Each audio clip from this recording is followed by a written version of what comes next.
I want you to do something for me. Like right now, right in this exact second, I want you to completely freeze. Yeah, just don't move a muscle. Exactly. Don't adjust your posture. Don't fix how you're sitting. Yeah. Just observe the physical space you are currently occupying. Take a quick mental scan. A really honest scan. Right. But Are your shoulders slowly creaking up towards your earlobes like you're bracing against this invisible weight? Is your jaw locked so tight you could, I don't know, crack a walnut?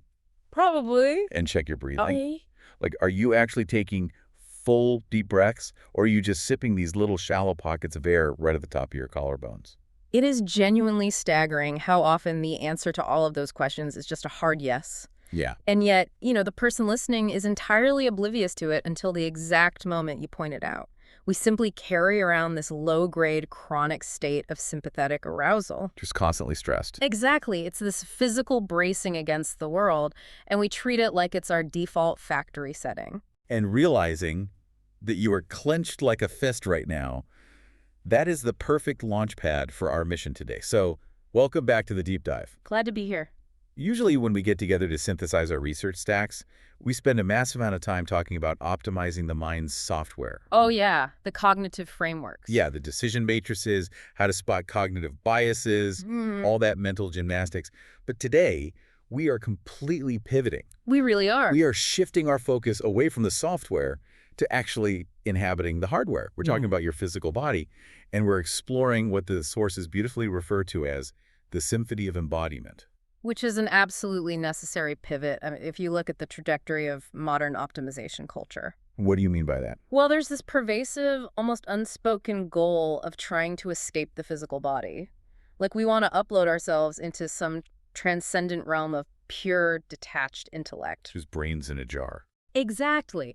But true mastery doesn't work that way. It's about recognizing that your body isn't a limitation to overcome. It is the ultimate, irreplaceable interface for reality. I love that. And as we get into this, let's just let the environment reflect that conceptual shift. So if we're usually sitting in a sterile, rigid, temperature-controlled server room of the mind... Which is our usual vibe. Right. Well, we are walking out of that room right now. I want you to imagine stepping into a vibrant, pulsing, incredibly dense bioluminescent forest. Oh, wow, okay. Everything is connected, everything is communicating, and nothing operates in isolation. That is the kind of living, responsive network we are actually dealing with when we discuss human physiology. I want you, the listener, to really hold on to that image of the bioluminescent forest, because here is my big promise to you today. By the end of this deep dive, you are going to understand the exact biological mechanisms needed to stop treating your body like a passive meat suit. The meat suit mentality is so toxic. It really is. It's just this dumb vehicle whose only job is to ferry your supposedly brilliant brain from one Zoom meeting to the next. Right. Instead, you'll learn how to treat it as a biological supercomputer, like a creative streaming service capable of generating profound, fully formed insights almost on autopilot. But to actually play that symphony, we have to deeply understand the instrument we're holding. Yeah, and the research immediately challenges our most basic, fundamental definition of what the body actually is. Right, because our cultural definition relies on this completely outdated top-down hierarchy. We have been conditioned, both educationally and culturally, to view the brain as the undisputed CEO of the body. The boss. Exactly. The narrative is that the brain sits up in its executive corner office in the skull, doing all the brilliant analytical work, making the strategic decisions. And the body just follows orders. Yes, the brain issues mechanical orders down through the spinal cord to the body, which is viewed as this passive, slightly unruly piece of heavy machinery just waiting for instructions. So the brain is the visionary architect, and the body is literally just the forklift moving the bricks. Precisely. And neurologically, biologically, that top-down model is entirely false. Completely wrong. Completely. Your body is not a traditional corporation with a single micromanaging CEO. It is a peer-to-peer ecosystem. Oh. The sources suggest it's far more accurate to conceptualize your body as a highly complex, autonomous smart city. Okay, let's unpack this. Because changing that mental model is the prerequisite for everything else we're going to talk about today. It really is the foundation. So how do the physiological components actually map onto a decentralized city grid? Well, think about how a modern smart city actually functions. You do not have one person sitting in a control room manually flipping every single traffic light from red to green. That would be a disaster. Right, or individually dispatching every single ambulance. The system is distributed, it's decentralized. In your physiology, the brain isn't the boss, it's just the central processing server. The nervous system acts as the fiber optic cabling, transmitting billions of electrochemical signals every second. Your heart isn't just a mechanical pump. What is it then? It is the core power grid, generating a literal electromagnetic field and pulsing lifeblood to every node in the city. And then you have the gut, which is a massive, highly sophisticated secondary processing unit. The second brain. Exactly. The enteric nervous system in your gut houses roughly 100 million neurons. 100 million? Yeah. That is quite literally a second brain that independently synthesizes neurotransmitters, regulates immune responses, and directly influences your cognitive mood without asking the brain in your skull for permission. Wait, hold on. I have to push back on this localized genius idea for a second. Go for it. If my gut is this highly evolved, brilliant secondary processor with 100 million neurons, why does its intuition constantly tell me to eat an entire sleeve of Oreos at 11 p.m. when I'm stressed about a deadline? That's a very fair question. I mean, that doesn't sound like the behavior of an advanced smart city node. That sounds like a catastrophic glitch in the system. It feels like a glitch, right? But what's fascinating here is you have to look at the evolutionary mechanism behind it. Your gut is actually operating an ancient survival algorithm perfectly. Perfectly. By demanding cookies. Yes, biologically speaking. When you are stressed about a deadline, your brain releases cortisol. Your gut detects that cortisol spike, and it interprets it as a literal physical threat. Like a tiger. Like a famine or a predator. So it immediately signals a craving for the most calorically dense, easily convertible energy source available to ensure your survival. Oh, wow. In the ancestral environment, that meant seeking out rare fats or honey. Today, it means Oreos. That makes so much sense. Yeah, the gut isn't stupid. It is executing a flawless survival protocol that just happens to be mismatched to your modern environment. Okay, that completely reframes the Oreo craving. It's not a failure of willpower. It's an evolutionary mismatch. Exactly. But even if we accept that the body is this brilliant, decentralized network, we still have a massive cultural hurdle. We are deeply conditioned to view the mind as the disciplined hero and the body as an untrustworthy animal. We really are. We are actively taught and rewarded for ignoring the body. Like if my mind says, grind out this project for another 4 hours, and my body says, my eyes are burning and my posture is collapsing, I need rest, we praise the mind for winning that battle. We call it grit. Right. We celebrate it. And this is where the smart city metaphor really reveals the damage we do to ourselves. When you use caffeine or sheer willpower to push through that physical exhaustion, you aren't actually winning a battle. What are we doing then? You are selectively shutting down critical municipal services to keep the lights on in the central server room. Oh, man. In a functional smart city, the traffic lights, which in this analogy are your hormones, and the emergency services, your immune system, they must adapt in real time based on actual localized conditions. But when you override those signals, you are essentially firing the localized managers and forcing the central server to guess what's happening. Which it can't do accurately. Not at all. The conscious mind merely interprets reality. The physical body actually experiences it. The body is the sacred open-source hardware we co-create with. Right. When you forcefully override its signals, you are intentionally blinding the most sophisticated diagnostic equipment in the known universe. I love that phrase. Blinding the diagnostic equipment. It's like ignoring the cooling fan screaming on your laptop motherboard. That's a great analogy. You can put on noise-canceling headphones so you don't have to listen to the fan whirring, and you can congratulate yourself for your intense focus, but you are still going to melt the motherboard. You're going to destroy the machine. Exactly. Which brings us perfectly to the next layer of the research. If the body is a complex smart city and the cooling fans are spinning, how do we actually read the diagnostic reports? They have to learn its language. Right. What is the output? According to the sources, we have to learn its native programming language, which is physical sensation. Right. We have to learn how to decode the dashboard. And the texts are incredibly uncompromising on this point. Physical sensations are not random background noise. They're not just annoyances. No, they are highly specific, highly calibrated, data-rich packets of information. When you noticed your locked jaw or your tight shoulders at the very beginning of this deep dive, Yeah, the tension? that wasn't just mechanical muscle strain from sitting in an unergonomic chair. That tension was a literal system notification. Like a push notification on your phone. Exactly. Your somatic nervous system was pushing a notification to your conscious brain that read, unprocessed stress detected in the environment, defensive bracing initiated, immediate behavioral adjustment required. But because we don't speak the language of sensation, we just pop an ibuprofen and keep staring at our screens. We treat it like spam. We treat the notification like a spam email.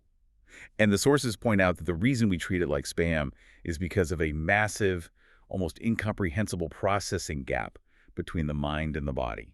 The math here is genuinely staggering. Can we walk through how neuroscientists actually quantify this? Because it changes everything about how we view intuition. The mathematical disparity is the entire key to understanding embodiment. Your nervous system, that sprawling fiber optic network of the smart city, processes roughly 11 million bits of information per second. Just to pause on that, 11 million bits. Per second. Every single second. How do they even calculate that? It comes down to the bandwidth of our sensory receptors. For instance, the visual cortex alone processes about 10 million of those bits through retinal ganglion cells every single second before your brain even registers what you are looking at. So my eyes are doing that much work before I even know I'm seeing a coffee cup. Exactly. And your skin and tactile receptors are pulling in roughly a million bits, measuring microfluctuations in temperature, air pressure, and texture. It's insane. Your auditory system is pulling in around 100,000 bits. It is a fire hose of raw environmental data. Now compare that 11 million bit stream to your conscious mind. The part of me talking right now. Right, the prefrontal cortex. The part of you that is thinking, narrating, analyzing, and listening to my voice right now. The conscious mind can only process roughly 40 to 50 bits of information per second. 40. 40. Compared to 11 million. So if my conscious brain only gets 40 bits out of 11 million, my conscious awareness is essentially a heavily compressed, incredibly pixelated JPEG of reality. That is the perfect way to look at it. And my body's physical sensation, my gut feeling, is the massive uncompressed raw file. Exactly. But because my 40-bit conscious mind cannot possibly read the raw file's underlying metadata, it just dismisses the whole thing as irrational anxiety. That is exactly what happens. We dismiss it as mysticism or woo-woo nonsense, but intuition isn't mystical in the slightest. Not at all. Intuition is simply the 99.9996% of the environmental data that your body successfully captured, processed, and evaluated, which your conscious brain simply hasn't had the time, the bandwidth, or the vocabulary to articulate yet. It's so humbling. Intuition is hyper-advanced pattern recognition operating at a speed that linear thought cannot match. This completely demystifies the idea of trusting your gut. It's not a wild guess. It is an 11 million bit processing engine handing a fully formed, mathematically sound conclusion to your 40-bit conscious mind. Yes. But because the conscious mind is obsessed with showing its work, it rejects the answer. It says, I don't know how you got there, so it must be wrong. So we ignore the 11 million bit system day after day, year after year, until the system has no choice but to literally scream at us to get our attention. Which manifests physically. Right. As a panic attack or a chronic autoimmune flare-up or just total adrenal burnout. And that chronic habit of ignoring the data stream is what psychologists and the sources refer to as dissociation. Dissociation. Yeah, and dissociation isn't just a clinical term for severe trauma. It is the mundane, everyday practice of numbing out. Like drinking way too much coffee. Exactly. When we routinely use 3 shots of espresso to blast through a sleep deficit, or when we use pure grit to override the pain of a repetitive stress injury, we are actively practicing dissociation. We are silencing the system. We are forcefully silencing the biological supercomputer. We are meticulously training ourselves not to feel. So how do we undo that? To reverse this damage, the research lays out a 5-fold path to full embodiment. It's a progressive, highly biological toolkit to bring all the city services back online. Let's really dig into the mechanics of this 5-fold path, because this is the practical countermeasure to the numbing. This is how we plug the motherboard back in. The first step is sensation. Okay, sensation. This is re-engaging the hardware. It is the deliberate practice of feeling your physical presence from the inside out, like doing an internal scan. Without judging it, right? Exactly. Noticing the subtle temperature gradients on your skin or the specific gravity of your limbs without immediately judging it or trying to fix it, you are simply allowing the raw data to reach the conscious mind. Okay, step one is reading the raw data. Sensation, what's step two? Step 2 is breath. This is the primary power source and the ultimate bridge. Because it's automatic and manual. Right. Breathing is entirely unique in our physiology because it is governed by the autonomic nervous system, meaning it happens perfectly well when you are unconscious, but you can also seize manual control of it at any moment. Right, I can hold my breath right now. Exactly. When you intentionally slow your breathing, specifically extending the exhale, the movement of your diaphragm physically massages the vagus nerve. And what does that do? That mechanical stimulation triggers the release of acetylcholine, which acts like a brake pedal on your heart rate, instantly shifting you from sympathetic fight or flight into parasympathetic rest and digest. Wow. It's a literal manual override switch for your state of panic. It's hardware hacking. Okay, so sensation, breath, and then step three is movement, right? Which the source is called the operating system. Yes. Movement is how we interact dynamically with our environment. It activates proprioception, which is your body's ability to know exactly where it is in three-dimensional space. Right. Movement forces the nervous system to constantly calculate and recalibrate. Then, step 4 is stillness. This acts as the diagnostic mode. I have to say, I find stillness to be the hardest part. Like, I can do the breathing, I can go for a run, but just sitting still feels like torture. Yeah. Why is stillness a separate necessary step? Because stillness changes your brainwave architecture. When you are constantly moving and reacting, your brain is locked in high beta wave frequencies. The fast, anxious ones. Fast, anxious, task-oriented processing. When you enforce physical stillness and remove external stimuli, your brainwaves begin to slow and synchronize into alpha and eventually theta states. Oh, interesting. It is only in these slower frequencies that you can finally hear the deeper somatic signals your body is trying to broadcast. You have to lower the background noise to hear the whisper. That makes a lot of sense. And then the last step. Finally, step 5 is expression. This is the output. Expression.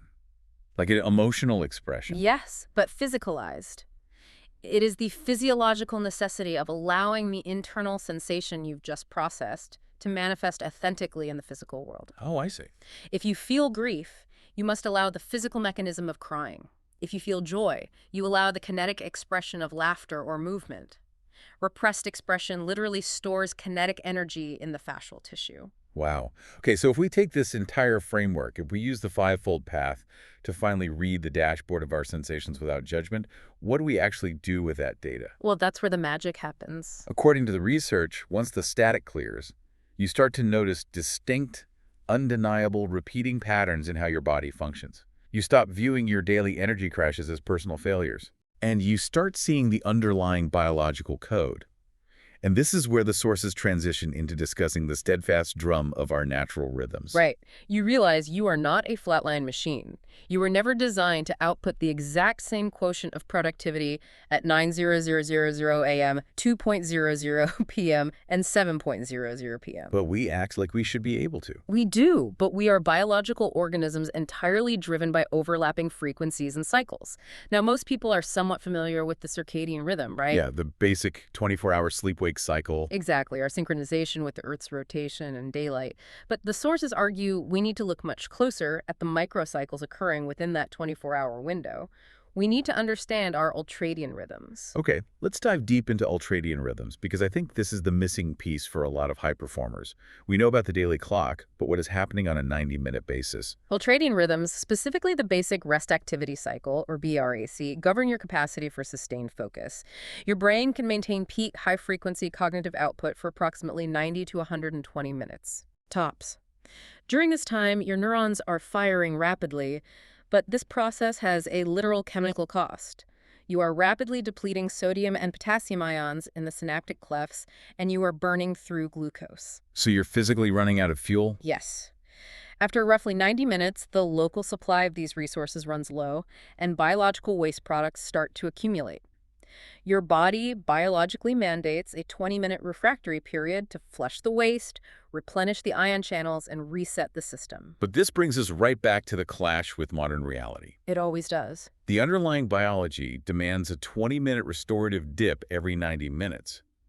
But corporate work culture completely ignores this. Completely. The 9-to-5 grind expects you to operate like an industrial assembly line, just a continuous, unwavering output of analytical focus. Yeah. If I walk into my manager's office at 10:30 a.m. and say, hey, my synaptic cluster depleted potassium ions, I'm at the bottom of my ultradian trough, I need to scare out the window for 20 minutes to flush my metabolic waste. You're going to get fired. I am going to get fired. And this friction, this exact biological mismatch, is the root cause of our epidemic levels of burnout. If we connect these to the bigger picture, you aren't in nature. Your biology is nature. Oh. Fighting these rhythmic cycles is like trying to stream a 4K movie on your smartphone when the battery's at 4% while simultaneously running a heavy software update in the background. That sounds like a recipe for a melted phone. Exactly. Yeah. You can technically force the processor to do it, but the device is going to run dangerously hot, the physical battery capacity will degrade permanently, and the entire operating system will eventually crash. You simply cannot outwork your ion channels. That analogy hits so close to home. We are all walking around permanently degrading our biological batteries.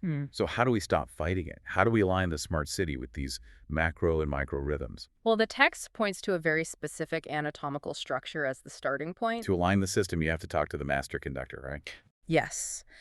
Deep inside your brain, in the hypothalamus, there is a tiny cluster of about 20,000 neurons called the suprachiasmatic nucleus, or the SCN. The SCN. The SCN is your body's master clock. It regulates everything. It controls your cortisol pulses, your core body temperature fluctuations, your digestive enzymes, and your sleep architecture. And it makes all of these systemic decisions based almost entirely on one single environmental input. Just one. Light. It sounds almost absurdly simple. Yep. We have this infinitely complex 11 million bit smart city, and the master switch is just light. How does the mechanism actually work? It's brilliantly simple, but our modern indoor lifestyle completely sabotages it. In your eyes, you have specialized cells called intrinsically photosensitive retinal ganglion cells, or IPRGCs. Okay, IPRGCs. They don't help you see shapes or colors. They contain a protein called melanopsin, which is highly reactive to the specific wavelength and angle of low solar angle light. Meaning morning sunlight. Exactly. When you step outside in the morning, that specific quality of light hits the melanopsin and fires an electrical impulse directly down the optic nerve to the SCN. And what does the SCN do with that? It receives the signal and essentially says, the sun is up, halt all melatonin secretion immediately, release the morning pulse of cortisol to increase alertness, raise the core body temperature by 0.5 degree, and start the 14-hour countdown timer for sleep pressure tonight. Which is why the sources are so incredibly militant about the morning light protocol. Militant is the right word. They state that getting 10 to 15 minutes of direct, natural sunlight in your eyes, not through a window, but outside, within the first 30 to 60 minutes of waking up, is the single highest leverage action you can take for your biology. Exactly. It is the biological equivalent of plugging your phone directly into the high-voltage manufacturer's charger. It synchronizes the entire network. But what most of us do is the opposite. Right. Waking up in a pitch-black room and immediately staring at the artificial, high-intensity blue light of your smartphone is like using a cheap, frayed, knockoff charging cable. Just a terrible connection. It gives your brain a jarring, erratic trickle of stimulation, but it completely confuses the SCN about what time of day it is, degrading your biological battery's calibration over time. Okay, so we step outside, we get the sunlight hitting the melanopsin, we set the master clock of the SCN, we've established the rhythm. But the research also emphasizes movement here in a deeply philosophical way. It really does. It uses this phrase I absolutely love. It calls movement the 3D printer of intentions. Such a powerful concept. It argues that all the brilliant abstract thoughts in your 40-bit conscious mind are essentially just CAD files. They are digital blueprints sitting idly on a hard drive. Until you actually move, until your body takes physical action in space, those intentions do not exist in the physical universe. Movement prints them into reality. It's a profound epistemological shift. We usually view physical exercise as a chore, right? Right. A mechanical tax we pay to burn off excess calories or build muscle aesthetics. Like checking a box. But the text is arguing that movement is how we fundamentally know the world and how the world knows us. When you deliberately move your physical form, you are translating the ephemeral, invisible nature of thought into solid, observable consequence. You are moving from software to hardware. Here's where it gets really interesting. We've learned the instrument, we found the ultradian rhythm, we've set the master clock with light, and we understand movement as a printing press. Now, we transition from analyzing these isolated components into experiencing the full symphony. This is the peak. We transition into understanding the body as a creative streaming service. This is where true high-performance integration happens. The foundational argument here is that creativity is not a mental muscle you can just flex harder. You cannot sit at a blank Word document, grip the edges of your desk, intensely furrow your brow, and force a brilliant, paradigm-shifting idea to materialize through sheer cognitive willpower. Creativity is not a localized brain function. It is a whole-body embodied state. Okay, let's map this onto real life because everyone listening has experienced this phenomenon. Think about when your absolute best, most intractable problems get solved. It's never at the desk. Never. When do your most brilliant ideas suddenly hit you? It is almost never when you were sitting at your workstation intensely trying to force a solution. The ideas always seem to arrive when you're in the shower or when you were walking the dog, folding laundry, or driving a route you've driven 1,000 times. Exactly. Why does the breakthrough always happen when we walk away from the desk? Neurobiologically, that phenomenon is known as transient hypofrontality. Transient hypofrontality. Yes. When you engage in a mild, repetitive physical task, like scrubbing in the shower or walking a familiar path, your highly critical 40-bit prefrontal cortex is given just enough of a mechanical task to keep it occupied. It's distracted. It temporarily downregulates. The mental firewall of self-doubt and rigid logic lowers. When that happens, your default mode network, which is the part of the brain responsible for mind-wandering and connecting disparate ideas, is suddenly allowed to cross-link distant neural nodes without the prefrontal cortex acting as a strict bouncer. Oh, wow. The 11 million-bit biological algorithm is finally allowed to auto-generate insights and push them up to the surface. So the ideas arrive fully formed, not because a muse visited us, but because the heavy computational lifting was finally allowed to happen in the background subconscious network, uninterrupted by our anxious overthinking. Exactly. The sources describe this as treating the body like a creative streaming service. When you move with intention, you're actively training your own internal algorithm. You take a specific 20-minute walk in the afternoon, your default mode network engages, and an idea pops into your head. You're feeding it data. Right. You are basically feeding data to your biology, teaching it, this specific physical tempo unlocks the flow state. You are curating your own biological algorithm. And the next step is weaponizing this through physical rituals. Weaponizing rituals, I like that. Rituals act as somatic playlists for the nervous system.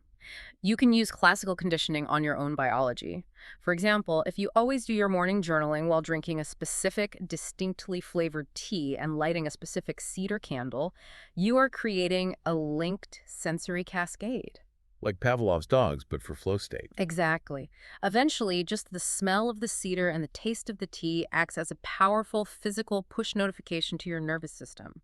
Your body recognizes the pattern and automatically shifts into focus mode, bypassing the need for willpower entirely. That is incredible. You can do the same thing with movement. A deliberate 60-second physical shakeout, literally vibrating your limbs, can act as a physiological command to clear cache and reboot between difficult tasks. It's an incredibly empowering way to view daily habits.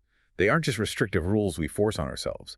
They are precise sensory triggers that command the creative streaming service to start broadcasting. But knowing how to stream the creativity is only half the equation.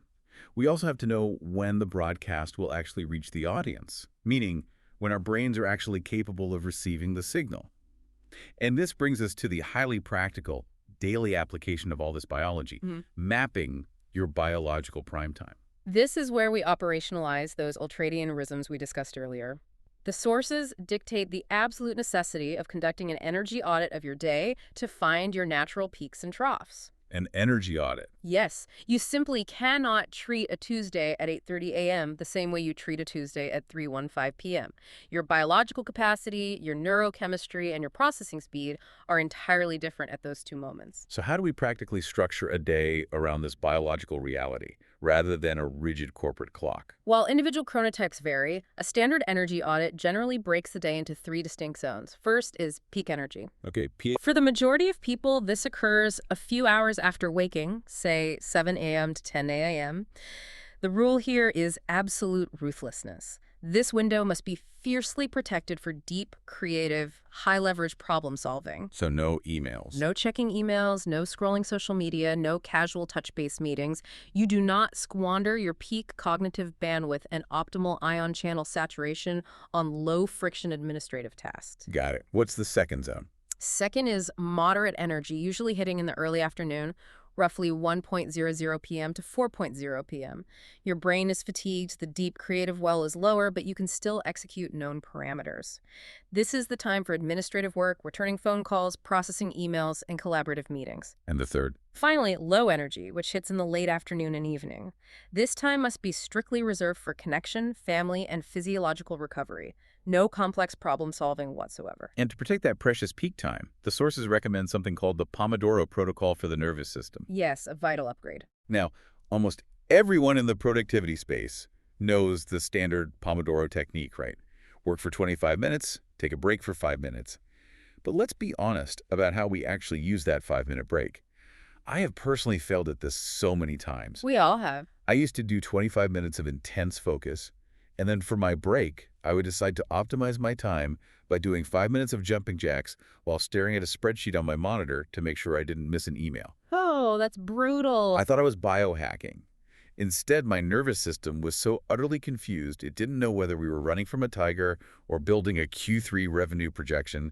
I just ended up completely fried. And that is exactly why the text completely redefines the protocol. It is not about just taking a break from the task. It is about completely toggling the nervous system. Toggling the system. During the 25 minutes of deep focus, your mind is highly active, but your body is perfectly still. You are in a state of foveal vision. Your visual focus is narrowed down to a tiny box on a screen, which naturally elevates sympathetic arousal. You're locked in. Right, so the 5-minute break must be the exact diametric opposite.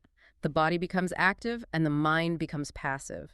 You must stand up, step away from the screen, and engage panoramic vision, letting your gaze soften and expand to the horizon. Looking out a window. Yes.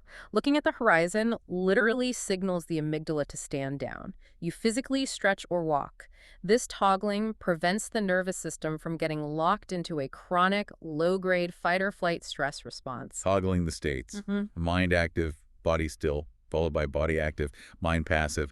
But I want to inject a massive dose of harsh reality here. Let's do it. Let's play out a scenario for the listener. You've done the work. You've mapped your biological prime time. You know for a fact that you hit a massive ultradian trough at 3:00 p.m. Your brain is out of glucose. You are in your moderate to low energy phase. You're running on empty. But your VP schedules a mandatory, high-stakes, highly combative brainstorming meeting at exactly 3:00 p.m. You cannot politely inform your VP that your synaptic clefts are depleted and you need to go look at the horizon. No, you definitely cannot. How do you manually override your biology in that moment without destroying the motherboard? It's the most pragmatic question we can ask because the sources openly acknowledge this friction. We live in a society architected for disembodiment. When you're forced into a biological mismatch, the text suggests utilizing a technique called pre-cohesive curation. Pre-cohesive curation. It sounds incredibly clinical, like preparing a museum exhibit. What is the actual mechanism? It means deliberately manipulating your physiological state before the environmental demand hits you. It relies on the somatic nervous system. Okay. If you have that 3:00 p.m. meeting at 2:55 p.m., you go into a private space and you use a 2-minute movement and breath protocol to manually shock the system. Like the shakeout we mentioned. Exactly. You might vigorously shake out your arms and legs. When you physically shake your limbs, you are engaging proprioceptors that flush pooling cortisol out of the muscles and trigger a microdose of adrenaline. Waking everything up. You follow that with sharp, intense inhales.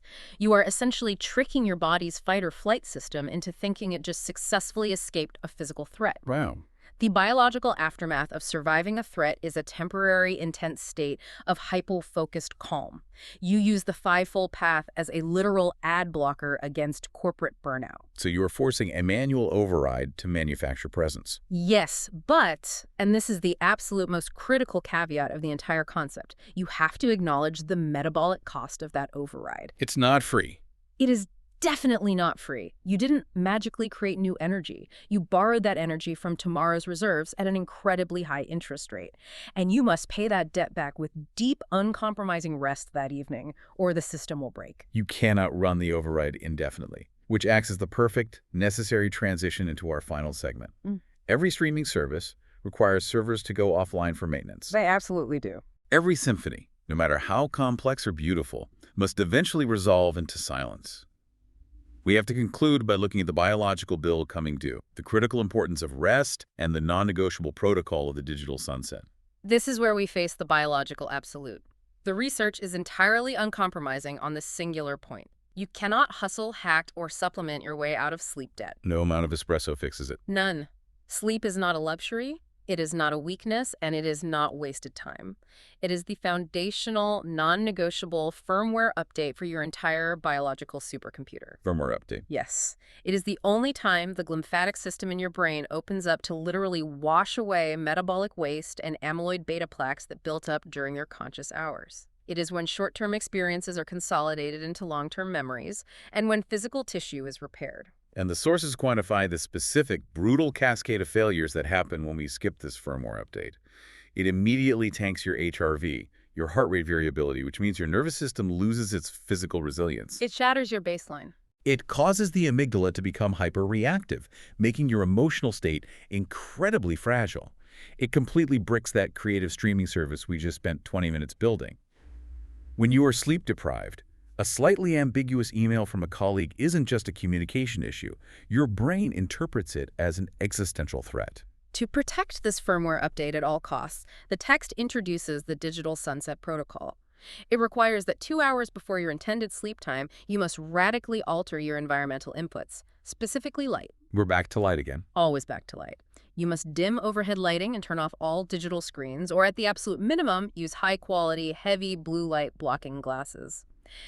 As we discussed with the morning light protocol on the IPRGCs, the blue spectrum light emitted by your phone, your TV, and your laptop violently suppresses melatonin production. It tricks your brain. It tricks your master clock, the SCN, into believing it is high noon. You are lying in bed, but your brain is desperately pumping cortisol to keep you awake because it thinks the sun is shining directly into your retinas. And then, 1 hour before bed, the protocol dictates beginning a strict, non-stimulating wind-down ritual. No answering late emails, no engaging in intense, emotionally charged conversations, just reading a physical book, doing gentle stretching, or practicing stillness. Right. Now, I have to be completely honest here. I know the biology, you know the biology, but practically, this is agonizingly difficult for the modern person to execute. We suffer so deeply from revenge bedtime procrastination. Oh, that is such a real phenomenon. You've been stressed all day, dealing with putting out fires at work, managing family logistics, navigating traffic. You finally crawl into bed at 11:15 p.m., and this tiny window of time is the only moment in the entire 24-hour cycle that feels truly yours. Yeah. So what do? You grab the glowing rectangle and you endlessly scroll social media for an hour, willingly sacrificing your restorative sleep just to reclaim a tiny, fleeting sense of personal autonomy. This raises an important question, perhaps the most profound and challenging question of this entire deep dive. Why are we doom scrolling? Why do we voluntarily sacrifice our biological integrity, our cognitive health, and our emotional stability for a glowing rectangle? Why do we do it? The sources offer a profound, somewhat uncomfortable truth. We scroll to avoid the somatic discomfort of being in our own bodies. Wow. We use the phone as a dissociative anesthetic. Exactly. Think about what happens when you turn off the screen and lie in the dark in total silence. The distraction is gone. The 40-bit conscious mind has nothing to focus on. So the 11 million bits come rushing in. Yes. The 11 million bit processor finally has the floor, and it starts delivering the backlog of data from the entire day. You suddenly feel the unresolved anxiety sitting heavy in your chest. You feel the knot of tension in your gut from that stressful meeting. You feel the deep, aching exhaustion in your bones. Yeah, that sounds awful. It is profoundly uncomfortable to process that backlog. So to escape the sensation, we immediately reach back for the user interface, the phone, to hijack our visual cortex and flood the brain with cheap, predictable dopamine. We choose dissociation over embodiment. Yeah. Therefore, executing the digital sunset isn't just a matter of good sleep hygiene. It is a profound, courageous practice of radical embodiment. It is the active choice to voluntarily sit with the silence and the discomfort of your own physical presence. It is the ultimate act of reclaiming your sovereignty from the algorithmic demands of the world and returning your attention to the ancient biological algorithm of your own body. Okay, let's take a deep breath and wrap our arms around the massive conceptual journey we've just mapped out today. Mm-hmm. We started by completely dismantling the cultural myth that your body is just a passive, dumb meat suit waiting for executive orders from the brain. We threw that right out. We upgraded that mental model, recognizing the body as a highly sophisticated, autonomous, peer-to-peer smart city. We learned how to read its vital diagnostic reports by decoding the 11 million-bit data stream of our physical sensations. Using the fivefold path. Right. We learned how to plug into the correct power source by aligning with our natural circadian and ultradian rhythms, setting our master clock with morning light. We discovered how to use deliberate, physical movement to trigger transient hypofrontality and activate our internal creative streaming service. Filling those somatic playlists. And finally, we learned how to fiercely protect this entire magnificent biological system through the boundaries of biological prime time and the uncompromising discipline of the digital sunset. It represents a total paradigm shift. It is the transition from being a stressed, disembodied passenger in your own life to becoming the fully embodied, intentional architect of your physical experience. It truly is. But before we sign off, I want to leave you, the listener, with one final, deeply provocative thought to explore on your own. The best part. The very end of our research stack hints at a concept related to electromagnetic resonance and nervous system co-regulation. We know from neurobiology that human beings constantly subconsciously co-regulate each other's nervous systems through microexpressions, pheromones, and heart rate variability matching. Basically, emotions are contagious. Emotions literally spread like a contagion through a network of people. So play this out logically. If you actually do the work we talked about today, if you master the symphony of embodiment, perfectly tuning your physical instrument, honoring your deepest rhythms, and standing fully present in your own somatic sensations without dissociating, does your mere physical presence begin to act like an acoustic tuning fork? That is such a wild concept. Could simply standing fully embodied, completely grounded in your own biological truth, in the middle of a crowded, anxious subway car, or a highly toxic, reactive office meeting, literally begin to calm and rewire the nervous systems of the stressed, disembodied strangers around you without you ever having to say a single word? It is the ultimate expression of the smart city. You stop just managing your own internal traffic, and you become the frequency that tunes the entire grid. You aren't just reading the dashboard anymore. You are changing the road. I'll leave you to mull over that immense hidden power you walk around with every single day. Thanks for joining us for this deep dive.